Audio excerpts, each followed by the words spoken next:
तुमचं जर लक्ष असेल व्यवस्थित स्वयंपाकाकडे किंवा आपल्या प्रथांकडे, तर कधीही नैवेद्याच्या ताटामध्ये टोमॅटोची कोशिंबीर किंवा टोमॅटोचं सार नसतं.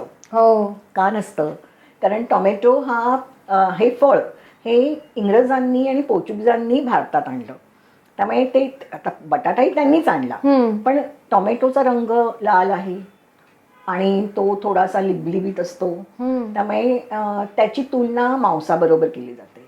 मांसाचा तुकडा जसा दिसेल तसं थोडंसं तो दिसतो, म्हणून मग मांसाचं फळ म्हटलं जायचं त्याला. गोव्यामध्ये त्याला मांसाचं फळ म्हणत. आणि त्यामुळे ना त्याच्याबद्दल थोडीशी शंका मनात.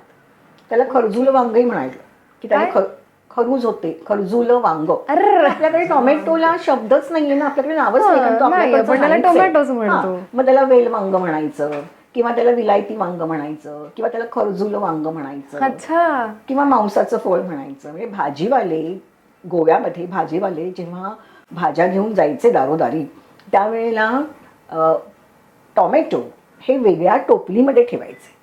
का? तर टोमॅटोचा संपर्क इतर भाज्यांना होऊ नये म्हणून. बापरे. इतकंच नव्हे तर मुंबईमधले जे सुधारक मानले जायचे, त्या सुधारकांच्या घरी देखील टोमॅटो चिरण्याची विळी सुरी वेगळी असायची. म्हणजे सुधारक मानले जायचे ते, पण खाण्यापिण्याच्या बाबतीमध्ये एवढा सुधारलेपणा त्यांना दाखवता येत नव्हता, कारण घरातल्या स्त्रिया कदाचित परंपरावादी असतील. आणि मग कधीपासून टोमॅटो आपण स्वीकारला तर मुंबईमध्ये तापाची साथ आली होती, टायफॉइडची. त्यावेळेला जे औषध दिलं जायचं ते औषध थोडंसं खायला त्रास व्हायचा, तर डॉक्टरांनी सजेस्ट केलं की तुम्ही मोसंबीच्या रसातनं ते औषध घ्या. मोसंबी महाग होती, मग मोसंबीला पर्याय टोमॅटो. आणि म्हणून मग ते टोमॅटो हळूहळू आपल्या आहारात आले.